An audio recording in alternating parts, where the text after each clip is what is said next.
the county, they say they... Kwa heshima kubwa, kwa sababu sisi tumewahi kufanya lile ambalo tunaweza kufanya, na wao ndio wako na jibu, na wao ndio wanaweza kuwapatia hawa wananchi jibu. Zangi said the evictees at the school are not opposed to moving out of this place, but the biggest challenge is that they do not have anywhere to move to. The evictees have urged the government to reconsider its handling stance on the matter. Kama tunaambiwa turudi kwetu, pali tulikuwa tunakaa, hata kama kumeshabomolewa, tunaweza enda kutengeneza ndio watoto watokange kwa mboma. Patricia Waithera for Channel 1 News. Elsewhere, former Samburu Senator Sami Prisa Reshore has been gazetted to replace Isaac Mwaura as Jubilee's nominated senator representing people with disabilities. In the Gazette notice dated 11th May 2021, the Independent Electoral and Boundaries Commission stated that Mwaura stands disqualified as a member of the Senate representing people with disabilities. Isaac Mwaura was expelled from the Jubilee Party on accusation of party disloyalty after he campaigned for a candidate of a different political outfit.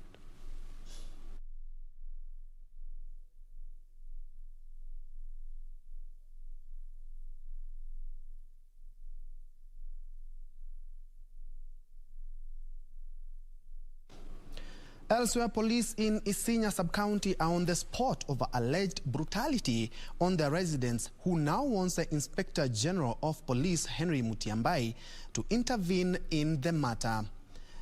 They claim the latest victim of police brutality is a man who was shot on the head after 5 ununiformed officers forcefully entered a residential building within Mabatini area, Isinya town.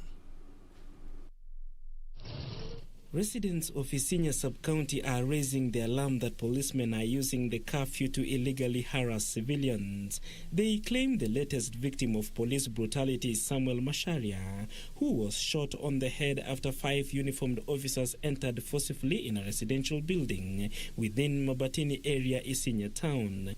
Jana usiku kuna kisa ilitokea, askari walikuja na wakaanza kushoot. Tulikuwa hapa na client wangu, walikuwa ameniitia rent mwendo wa saa 3.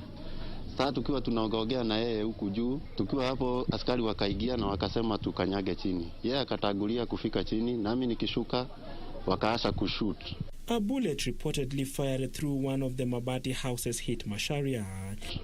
Sasa hiyo wakati ya kushuka mimi nikakutana na risasi ikiwa imerushwa na ikanigusa kichwa. After kuona wamenigoga naye wakapotea. The victim claims he was intimidated and chased away from the police station when he went to record a statement. After kuenda police station kuandikisha statement, OCS alikataa kuniandikia. Nikakaa huko karibu lisali 1.5 na nina breed na hataki kuniandikia. Asubuhi kuamkia akakataa tena kuniandikia, akaniambia ati mimi nilikataa jana kumgojea amalisha shughuli zake ndio aniandikie statement. Isinya sub-county police commander Ben Changulo refused to comment on the matter, saying he is new in office. Residents say police officers in the town have become rogue and usually ask for bribes for no reason, with bar owners saying they are the most harassed despite complying with the law. Wanachukua pesa ambaye bado mwenye nyumba anadai hiyo pesa. Utaliwa pesa wapi?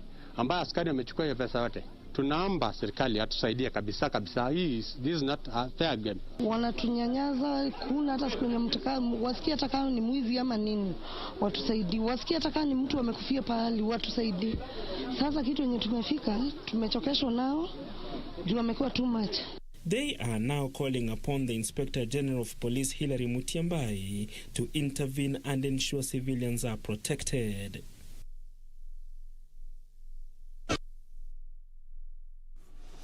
A section of maize farmers from Marigat sub-county in Baringo County stormed Marigat Farmer Society SACCO's offices, demanding their delayed payments from Monsanto Seed Company.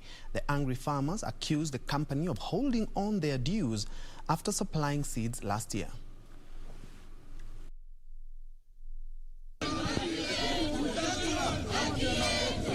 These were the scenes at the Marigat Farmer Society Circle. The irate farmers who stormed the facility demanded payments of seed supplies from the Monsanto Seed Company. Nataka haki yetu, tulipwe pesa zetu. Imagine 27 million tunangojea na hakuna hata shilingi moja. Na tangu mwezi wa 9 tulipata. The farmers claim the company has kept mum over their dues after supplying the seeds last year. They now claim that their kids are yet to join their colleagues in school due to lack of school fees. Watoto wetu wote wako nyumbani. Tunaomba serikali utufuatilie pesa hizi ili tupate pesa yetu na watoto wetu waende shule. The society members met last week with Baringo South leadership to deliberate on ways to address the delay, but it seemed the farmers won't receive the money anytime soon. Patricia Waithera for Channel 1 News. Moving on, landowners adjacent to the proposed Ruiru 2 dam in Kiambu County are living in fear of eviction by the Athi Water Services and the National Land Commission despite having donated the land for the project. The locals at the same time faulted the National Land Commission over land compensation. At least 300,000 people will benefit from the project, which was launched in 2012 by the Athi Water Service Board, the organization in charge of water management.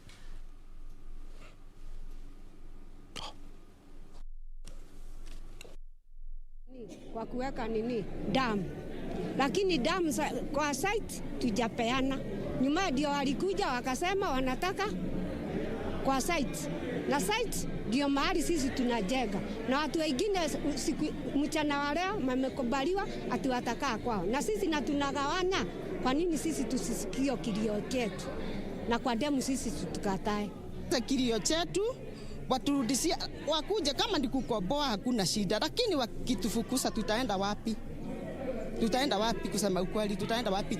Tena hatujui kama hawa ni wezi wanakuja kuiba mabrokers ama ni nani, juu contractor alisema atakoboa aache mashamba ya wenyewe, lakini hawa wanakuja hawa wakina Athi Water na Rad wanasema ati serikali haikoboi mashamba, yeye ni kununua, wananunua. Na Athi Water Works ikakuja ikachukua hiyo dam na ikapatiana kwa Nairobi Water and Sewerage Company huko Nairobi County, na watu wa hapa Kiambu hatuna hata tone. Wale ambao wamezingira hiyo dam hawana maji, wanalia. Sasa tunajengewa ingine, inajengwa ingine Nairobi, Ruiru Dam 2 ambayo itapeleka maji pia Nairobi, na watu wa hapa hawana maji.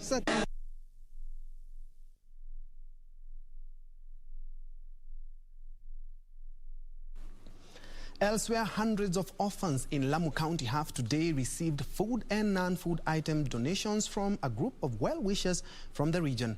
The Good Samaritans who convened at the Lamu Fort in Mkunguni donated food, clothes and financial aid ahead of the forthcoming Eid celebrations. Businessmen, well-wishers and stakeholders joined hands to donate food and non-food stuff to orphans in Lamu County. The 220 beneficiaries received donations worth 1.5 million shillings. This as the Muslim community gears up to celebrate the end of the Ramadan season. Tukajipanga sisi na grupu zetu na ndugu zetu wanawake na ndugu zetu wa kiume kuungana kufanya mchango. Bahati nzuri tukapata pesa 125 na pia tukapata support kubwa sana kwa ndugu zetu mbalimbali, ndio tukafanya mpango kuwasaidia hawa mayatima leo ambao tunawasaidia. The well-wishers led by Ali Buno and Khadijatul Kubra Asia Salim said that the aim was to support orphans and children from needy families facing a myriad of challenges during the COVID-19 pandemic. Na kwa ni mara ya kwanza tukaweza kuchukua hii idadi ya watoto 220, si idadi kidogo, ni idadi kubwa sana, na tutarajia watafurahia, na sisi pia tuna nia ya kuendelea, hatutostopu na haya mambo, kwa sababu kama hii system ni ya corona tumeweza kuwasaidia watoto, na hata corona ikiisha tutaendelea hivyo hivyo kuwasaidia, kwa sababu kila siku watakuwa wana haja na wazazi wao hawapo, wamefariki. Kwa hiyo ni jukumu letu sisi wanajamii kuangalia hawa watoto. For Channel 1 News, Amnesty Imano Okoth. At about 15 minutes past the hour, you're taking our first break. But when we come back, we'll be having a very interesting conversation on medical insurance, and especially now that we have COVID-19 with us to stay. And of course, I'll be joined by Lillian Quimba, who is the Executive Director at Royal Associate Insurance Brokers. So don't go too far. We'll be right back.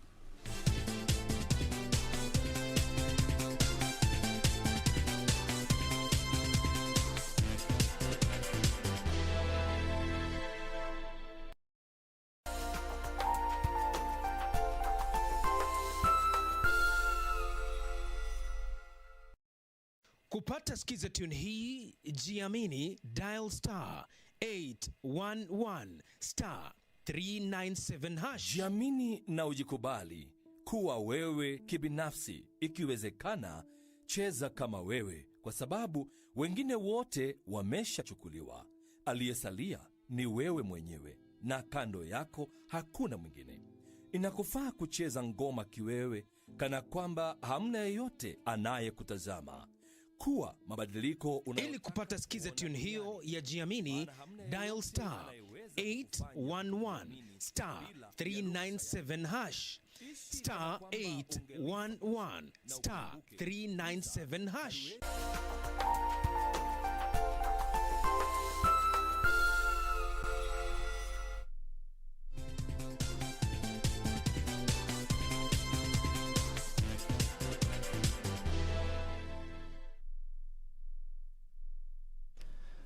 Welcome back. The National Council of Churches of Kenya is urging residents of Samburu County to coexist peacefully and in unity in order to avoid intercommunity conflicts that lead to insecurity in the area. NCCK South Rift Chairperson Reverend Canon David Lebalier said residents have the power to help maintain harmonious living. Kenyans have been asked to shun political and tribal differences among themselves and instead live in peace during political campaigns, and especially as the country prepares for a referendum and next general election. The National Council of Churches of Kenya South Rift Chairperson Reverend Canon David Lebaleya asked security organs in government to take legal action against politicians who spread hatred among communities. Na mafundisho ya kutosha ili Wakenya waweze kutoa maoni yao au watoe decisions zao wakati ya kuvote, kwa sababu wanaelewa hiyo document kuna nini. Isiwe kwamba tu wanasiasa ndio wanajua na ndio wanatuelekeza jinsi ambavyo wangependa tuende. He called on political leaders to work with the clergy to promote harmony among communities. The NCCK pledged to work hand in hand with the government in ensuring peace and tranquility prevail among Kenyans. Sisi kama kanisa tutaendelea kushikamana na serikali na kuhimiza watu wetu kukaa pamoja. Lakini tumesema pia serikali wanafaa kuchukua jukumu na kuona kwamba wanafanya kazi nzuri kuhusiana na mambo ya amani kule Samburu North, kulingana vile katiba ya Kenya imepatia serikali mamlaka ya kuweza kuona kwamba kila Mkenya ako na amani.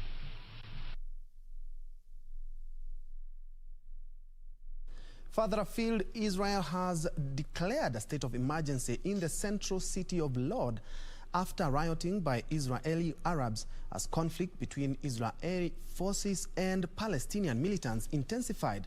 Cars have been set ablaze, rockets and missiles launched, and lives have been lost. Palestinian militants fired hundreds of rockets deep into Israel while Israel carried out heavy airstrikes in Gaza. At least 40 people have died in some of the worst violence in years. Israel's military says it's targeting militants in Gaza in response to rocket attacks on Jerusalem and other areas. More than 1,000 rockets have been fired towards central and southern Israel by Palestinian militants since Monday evening, when hostilities suddenly escalated, the Israeli army said. The Palestinian militants said they targeted the Israeli city of Tel Aviv after an Israeli airstrike demolished a tower block in the Gaza Strip on Tuesday. A second tower block collapsed in the territory after another Israeli strike. Residents were warned to evacuate the 12-story Jalwara tower. However, health officials say there were still civilian deaths. More than 200 rockets were fired at Tel Aviv and Beersheba after the tower attack.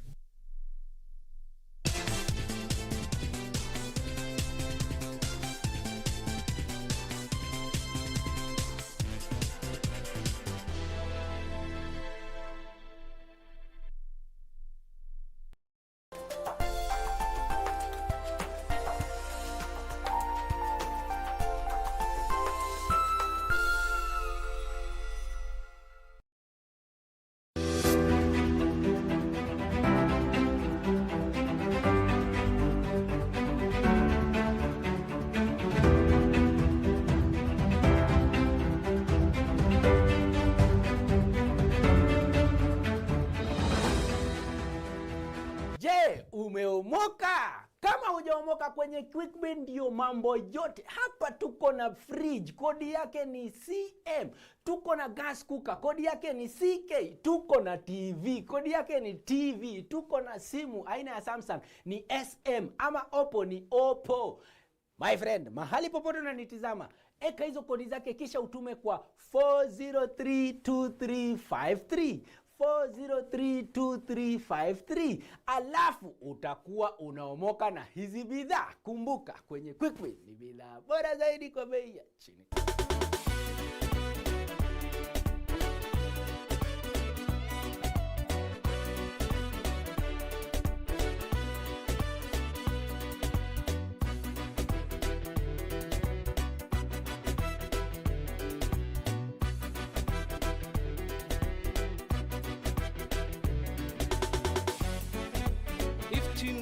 FM ilayska umada.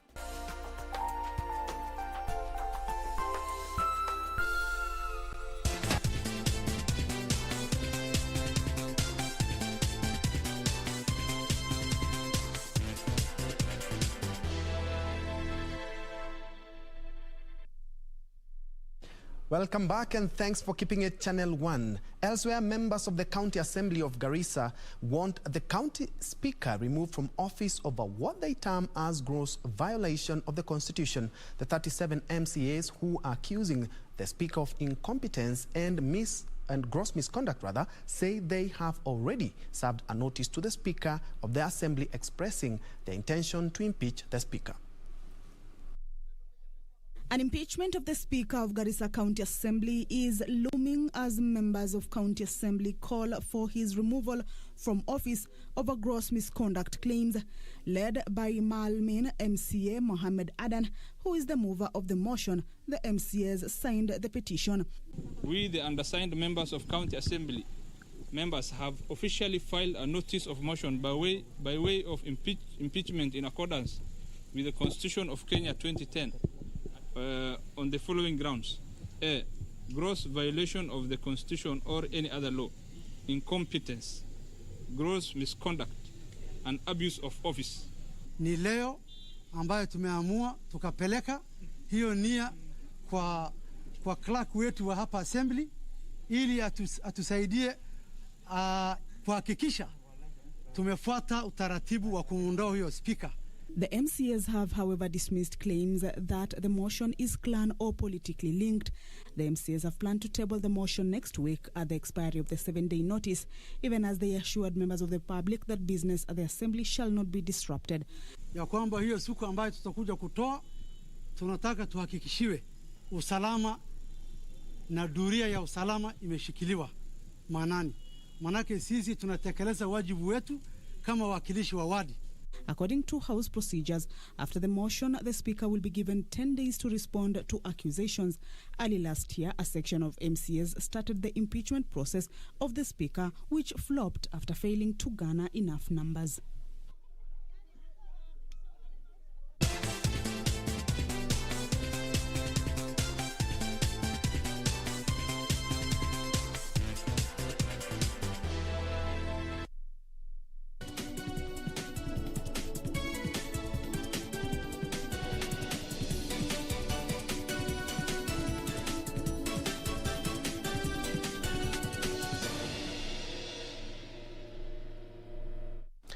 In business, let's look at insurance, and you will bear me witness that the COVID-19 pandemic impacted a lot of sectors, and insurance was one of them, and mostly the medical insurance. And to help delve much deeper into that conversation, I'm joined by Lillian Quimba, who is the Executive Director, Royal Associate Insurance Brokers. Welcome to the program. Perhaps you can start by telling us what exactly do you do at Royal Executive Associate Brokers? Thank you, Ben, and good afternoon, viewers.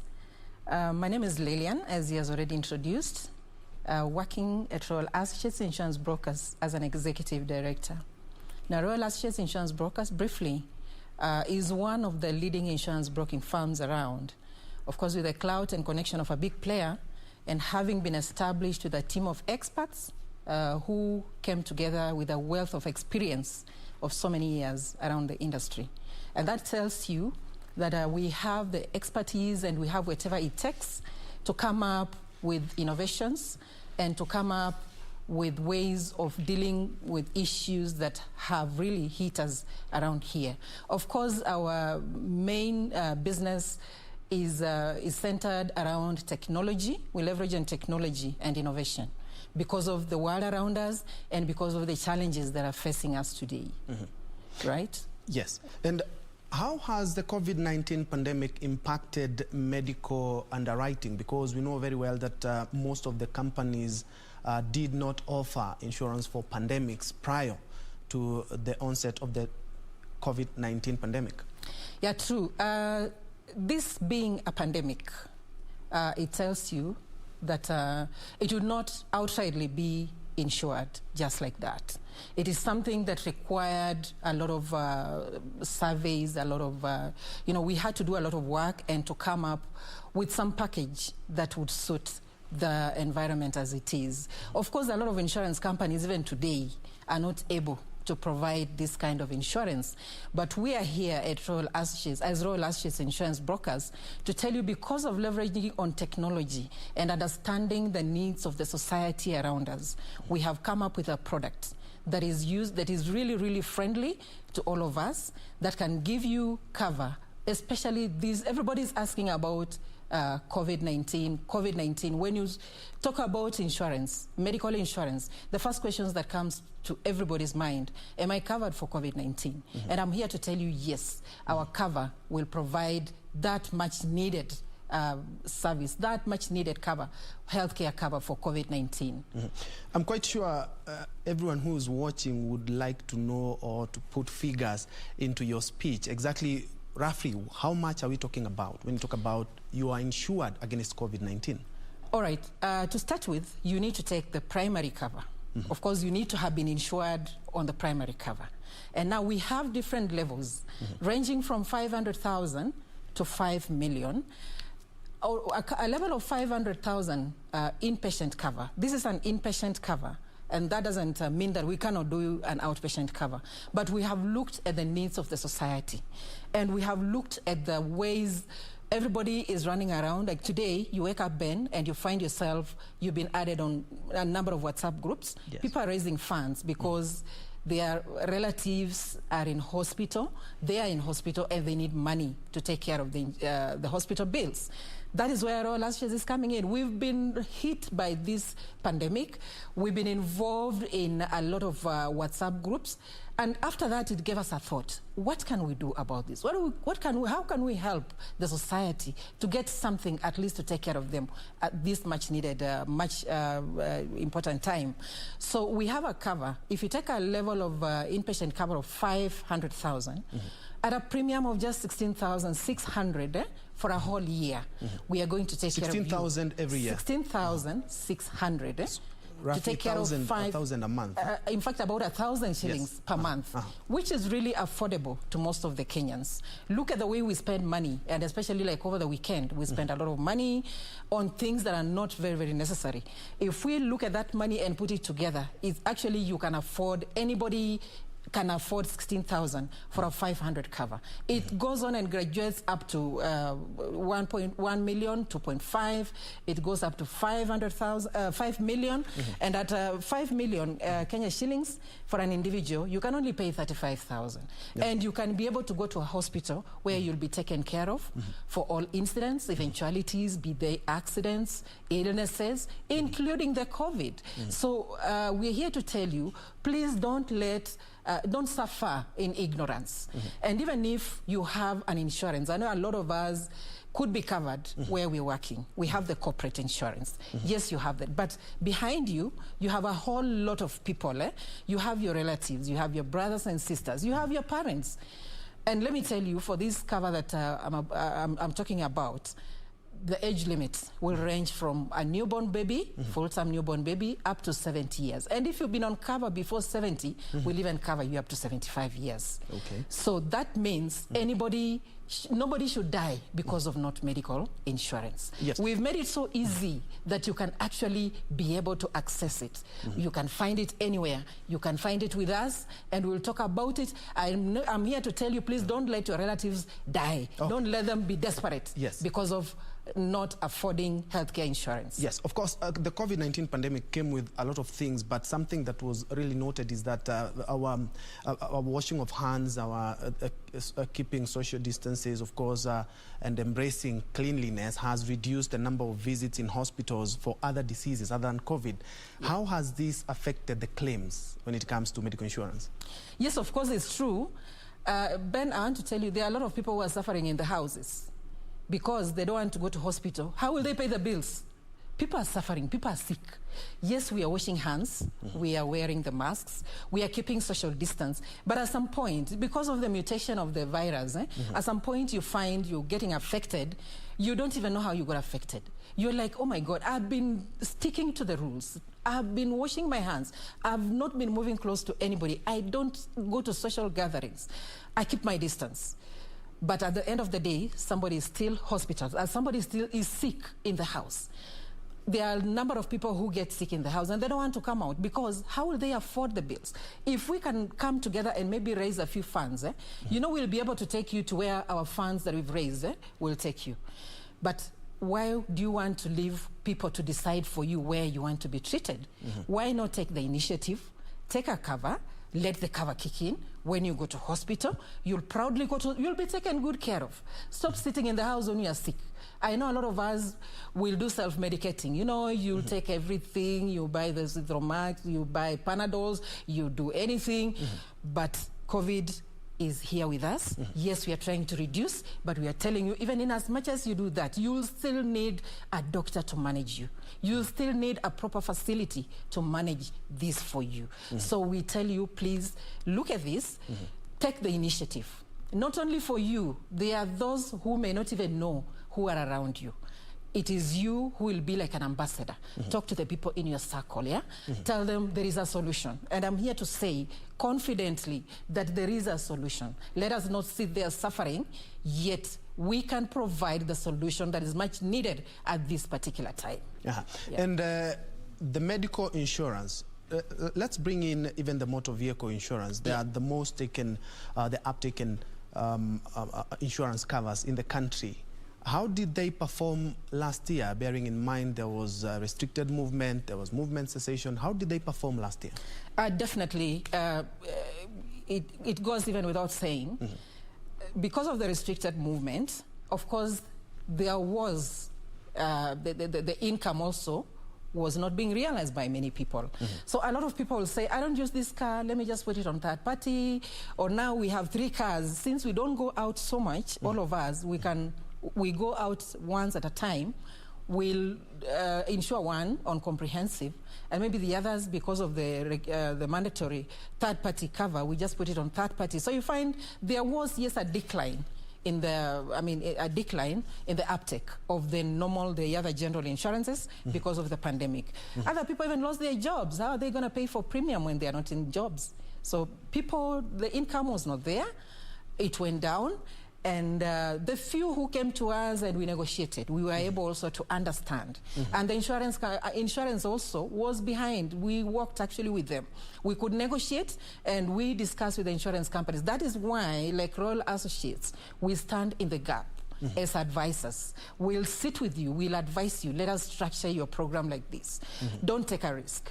This car, even if it's covered, even if it has a third-party cover, there is still a risk of fire, there is a risk of theft. And that one day you might be thinking, since it's third-party, let me just rush to the mall and come back. That is when the rubber meets the road. So we tell you, we are here to give you advice and to structure your program in a way that will be able to work with you and provide the advice you much need regarding your insurance. And of course, when COVID knocked in every country's doors, technology was used to try and mitigate its effect. Of course, I've seen insurance companies talking about we just need to send money to a certain number or a certain pay bill number, and you're covered. How has technology chipped in? Has it been of help, especially now that we have COVID-19 in the country? How has it helped? Indeed, and we appreciate that. Actually, this is the new normal. And we are not going to run away with it. You cannot run away from anything, Ben, but you cannot afford to run away from technology. And technology is here to stay. Technology is here. It is the main thing today. It is taking us to the next levels. If you don't join in, you'll be left behind. Right now, everything is on technology. And that is how we manage to reach our clients. That's how we manage. Do you know, even the insurance certificates right now, we no longer issue this, the physical ones that we used to give some years back. Now we send you an insurance sticker on your phone, and you're able to get it, you're able to print it, you can show it to anybody, even if you've not printed it, and you'll be okay with that. So technology came in at the right time. We have embraced technology. We are going to embrace technology even more, and there are more innovations we are doing to it, just to ensure that we are able to meet the needs of our clients in whatever situation, in whatever circumstance. Yeah. And still on technology, we have also experienced a lot of challenges when it comes to technology and money. Of course, it's a new thing that the COVID has come in, and now everything has to be done online. Of course, cases of filing, how has it affected filing, fraud, and cases like honoring of claims? How have you been able to sort them out? I have not seen a real big problem. If we're able to communicate in technology, in fact, even before the the pandemic kicked in, actually, a lot of insurance, a lot of people, a lot of companies in the industry had already embraced the technology element. Claims are being settled online. Documents are being submitted online. We even do e-filing. We have everything done online.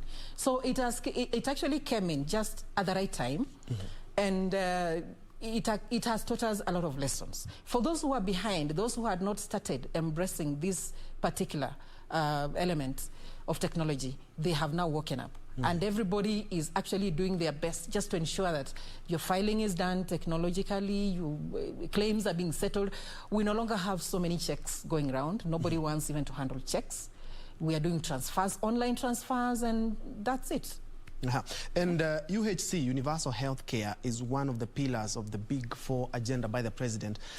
How can private companies and entities just like you chip in to help us as a country achieve the universal healthcare?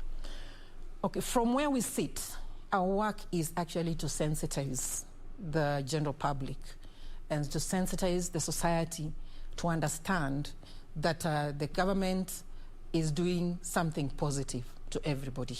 We cannot run away from that.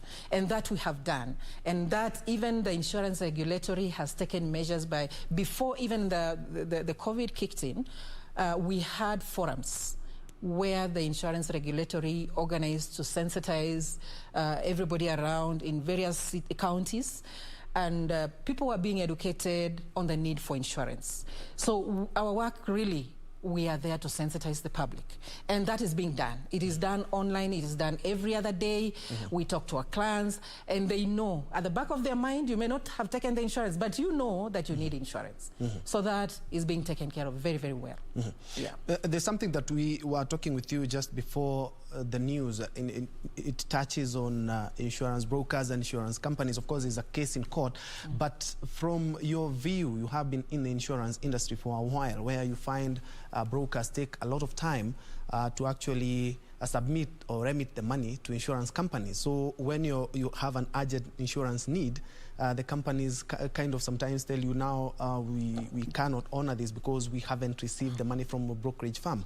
What do you think should happen? Should we perhaps be paying, you talk to the broker has his percentage, and then you pay directly to the insurance company? Or what is your take on this? All right. This being an issue that is in court at the moment, I wouldn't want to comment so much. But what I know, what I can advise, or what I can say is, insurance is cash on delivery. You know, you pay and then cover is effected.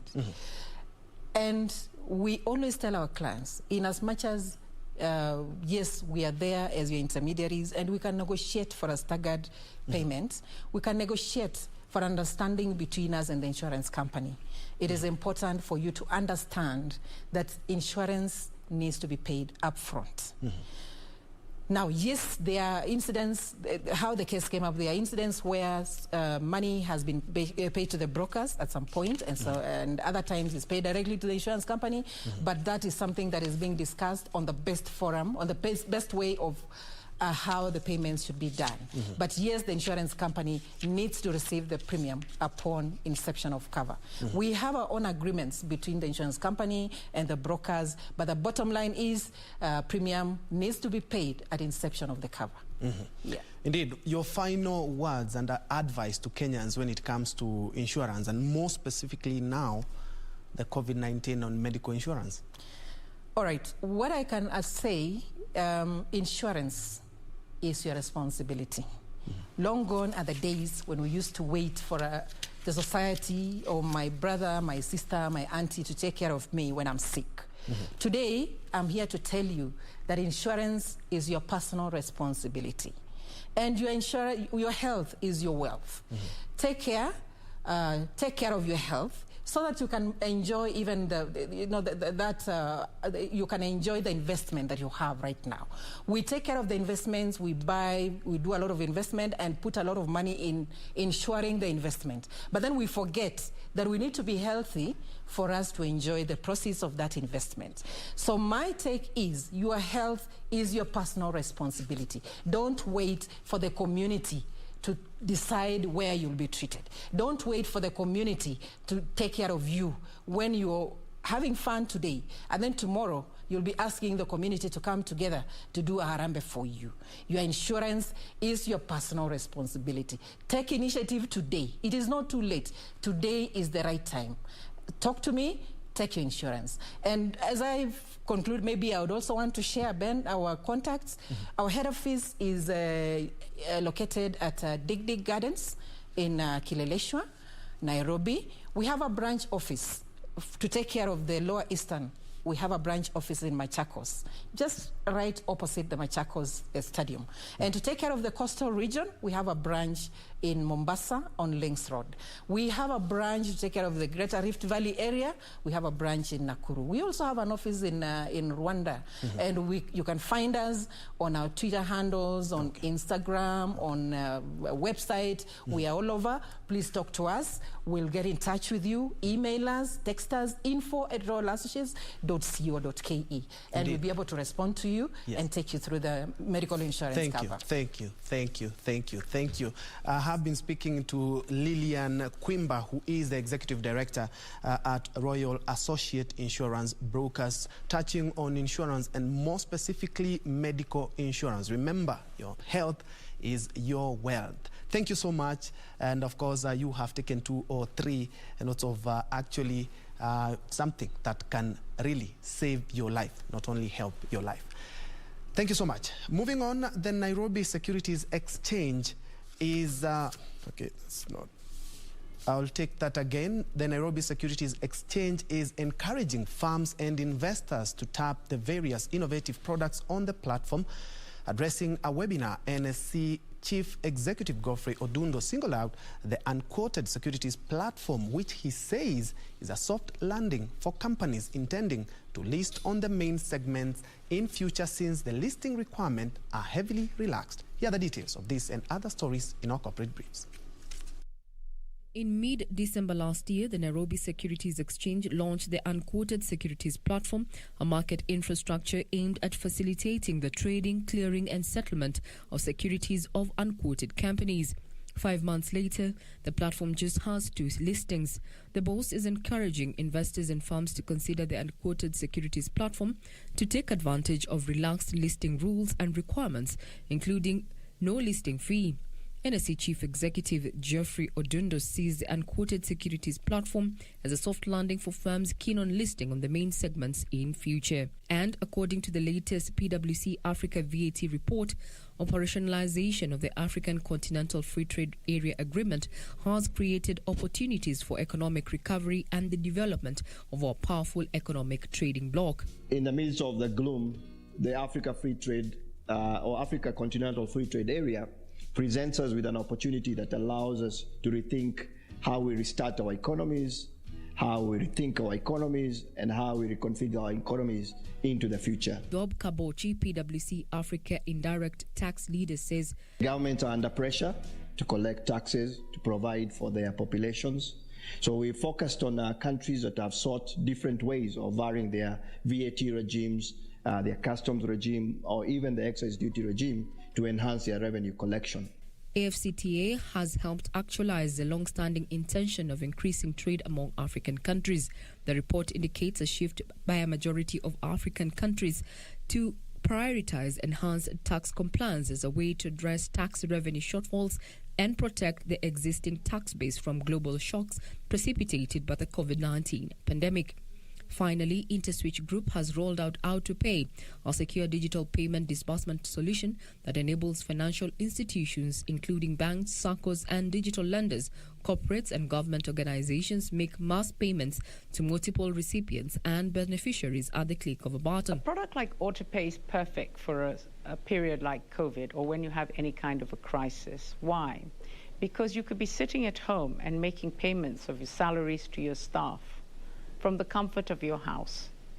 And therefore, if your staff are unable to go to the bank to collect, money or to make those transfers or get to the office, they can do it from the comfort of wherever they're located. So the people who are authorized to make the payments can do that without any hassle whatsoever. Romana Rajput says the system automates existing manual payment processes, helping organizations initiate, review, authorize, and monitor payment processes with minimal human intervention. Regina Manyara reporting for Channel 1 Business.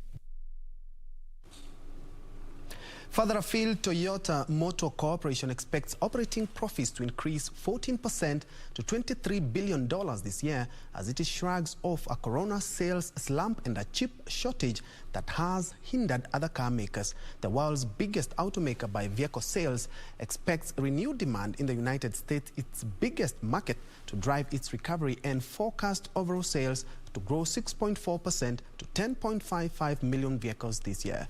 Details of this and other stories in our Global News Roundup. Toyota shares reversed course to rise 2.1% after the results on Wednesday, contrasting with a 10% tumble for rival Nissan, whose guidance disappointed investors. Toyota surprised rivals and investors last quarter when it said its output will not be disrupted significantly by ongoing chip shortages, even as Volkswagen, General Motors, Ford and Honda have been forced to slow or suspend some production. Analysts have said Toyota has so far been largely unscathed, likely due to its chip stockpiling policy. Elsewhere, U.S. motorists have been urged not to hoard fuel as supplies tighten due to a major pipeline remaining shut after a cyber attack.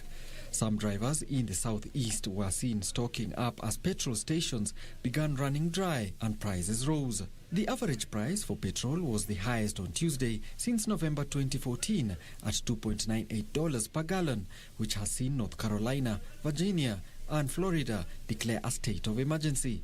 But U.S. Energy Secretary Jennifer Granholm said there was no need for motorists to hoard petrol. And Germany's Maersk says its life science business, a leading maker of biotech lab supplies and gears, saw core earnings jump 43% in the first quarter, driven by the pharma industry's efforts to fight the coronavirus pandemic. Adjusted earnings before interest, tax, depreciation and amortization at the division rose to $961 million. The company, which also makes pharmaceuticals and specialty chemicals, last week reported better than expected quarterly earnings for the group ahead of schedule. At the time, it said it expected 2021 adjusted earnings before interest, tax, depreciation and amortization of between 5.4 and 5.8 billion euros, up from a 5.2 billion it made last year.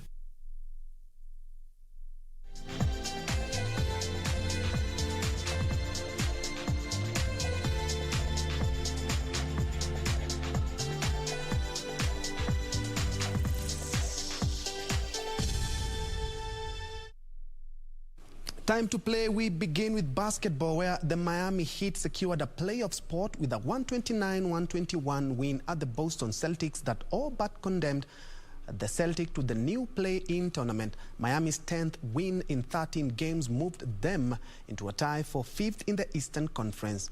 Meanwhile, the Los Angeles Lakers kept their playoff hopes alive with a 109-99 victory against the New York Knicks. With LeBron James again absent through injury, Talen Horton-Tucker stepped up to hit the match-winning three-pointer. The result leaves 7th-placed Lakers within 1 place of the Dallas Mavericks, who lost 133-104 to the Memphis Grizzlies. In that way. However, Hero, look out. Ariza going to the bucket. Good defense by missed him. Quick hands on the part of Nunn, and he gets 2. And Celtics, we watch it here. Nice play. For 2, Carson Edwards.